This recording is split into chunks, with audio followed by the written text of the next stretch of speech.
한국어에서 존댓말과 반말은 상대방과의 관계나 대화 상황 그리고 사회적 맥락에 따라 달라지는 높임 표현인데요. 이는 한국어의 핵심 문법 요소 중 하나로 외국인 학습자들에게는 반드시 이해해야 할 중요한 부분입니다. 지금부터 존댓말과 반말을 적절히 사용하는 방법과 그에 대한 예시를 자세히 알아보겠습니다. 한국어에서 존댓말은 상대방에게 존중을 표현하는 방식으로 나이, 지위, 그리고 사회적 관계에서 상대방이 자신보다 높은 경우에 주로 사용됩니다. 이는 단순한 높임 표현을 넘어 상대방에 대한 예의를 보여주는 중요한 문화적 규범인데요.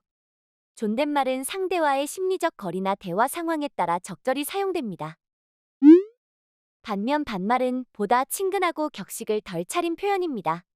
주로 친구, 나이가 어린 사람, 혹은 아주 가까운 사이에서 사용되며 친밀감을 드러내고 대화를 편안하게 만드는 역할을 합니다. 그러나 반말을 무분별하게 사용하면 상대방에게 무례하게 보일 수 있기 때문에 사용 범위를 명확히 이해하고 상황에 맞게 사용하는 것이 중요합니다. 한국어에서 존댓말과 반말은 문법적으로 동사와 형용사의 어미 변화를 통해 구분됩니다. 존댓말에서는 주로 어미에 요나, 읍니다를 추가해 상대방에 대한 예의를 표현하는데요. 이 중에서도 격식체 존댓말은 읍니다나, 습니까? 와 같은 표현으로 공식적인 자리나 문서에서 주로 사용됩니다. 반면 비격식체 존댓말은 요나, 세어 형태로 일상적인 대화에서 사용되죠. 반말은 동사나 형용사의 어간 뒤에 기본 어미를 바로 사용하여 간단하고 친근한 느낌을 줍니다. 예를 들어, 저는 커피를 마십니다는 격식체 존댓말이고, 저는 커피를 마셔요는 비격식체 존댓말이며, 나는 커피를 마셔는 반말로 표현됩니다.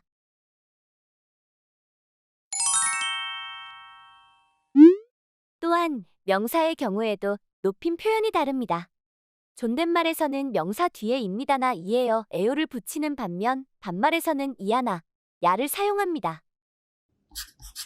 예를 들어 저는 학생이에요 또는 저는 학생입니다는 존댓말이고 나는 학생이야는 반말입니다.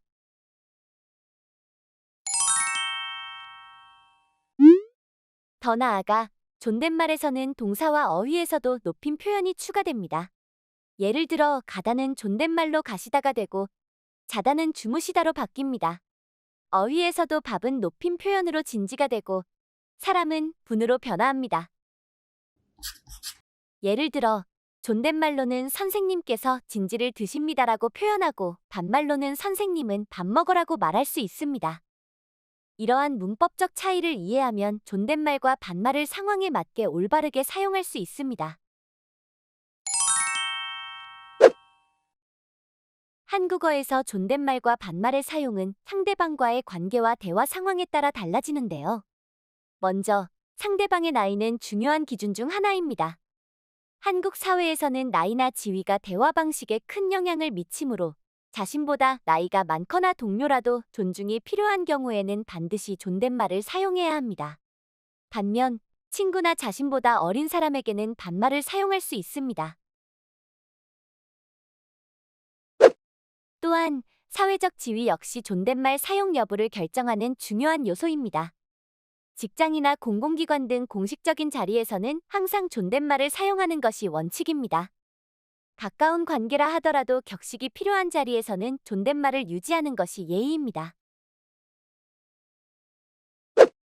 마지막으로 친밀도와 상황도 존댓말과 반말의 사용에 영향을 미칩니다. 상대방과의 심리적 거리가 느껴질 때 또는 처음 만난 사람이나 관계가 아직 형성되지 않은 경우에는 존댓말을 사용하는 것이 적절합니다. 반면 친구나 가족처럼 가까운 관계에서는 반말을 통해 편안한 대화를 나눌 수 있습니다.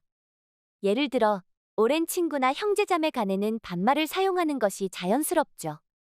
이러한 기준을 이해하고 상황에 맞게 사용하는 것이 한국어에서 매우 중요합니다. 한국어에서는 상황에 따라 존댓말과 반말을 적절히 사용하는 것이 중요합니다. 먼저, 인사할 때는 존댓말로 안녕하세요? 잘 지내셨나요? 라고 말의 예의를 표현할 수 있고 반말로는 안녕, 잘 지냈어? 라고 보다 친근하게 표현할 수 있습니다. 일상 대화에서도 존댓말과 반말의 차이가 드러납니다. 예를 들어, 오늘 날씨가 참 좋네요는 존댓말로, 오늘 날씨 좋네는 반말로 표현됩니다. 요청할 때도 차이가 있는데요. 존댓말로는 물 한 잔 주시겠어요? 라고 정중히 요청할 수 있고, 반말로는 물 한 잔 줘라고 간단히 표현합니다. 감사 표현 역시 마찬가지입니다. 존댓말로는 감사합니다라고 말하며 상대방에 대한 존중을 담을 수 있고, 반말로는 고마워라고 말의 친밀함을 전달합니다. 마지막으로 사과할 때도 상황에 따라 표현이 달라지는데요. 존댓말로는 죄송합니다라고 격식을 차리며 사과할 수 있고, 반말로는 미안해라고 조금 더 가벼운 느낌으로 말할 수 있습니다. 이처럼 존댓말과 반말은 각각의 대화 상황과 관계에 맞게 사용되어야 하며, 이를 통해 적절한 예의를 표현할 수 있습니다. 한국어를 사용할 때 존댓말과 반말을 혼용하는 것은 주의가 필요한데요. 한 문장에서 존댓말과 반말을 섞어 사용하는 것은 부자연스럽고 예의 없는 표현으로 간주됩니다. 예를 들어, 밥 먹었어? 맛있어요? 라는 문장은 잘못된 표현입니다. 대신 밥 먹었어? 맛있어? 처럼 반말로 통일하거나 밥 드셨어요? 맛있어요?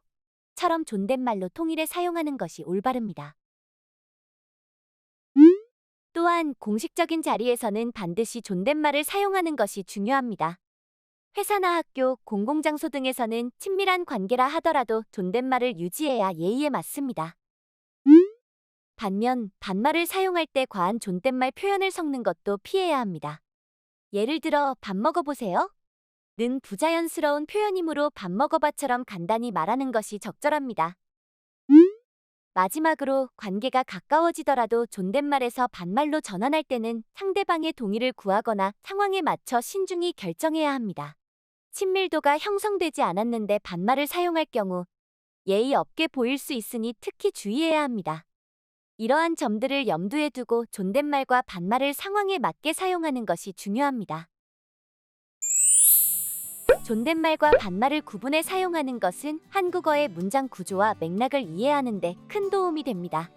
이를 통해 학습자는 실제 상황에서 적절한 표현을 선택할 수 있는 능력을 키울 수 있습니다.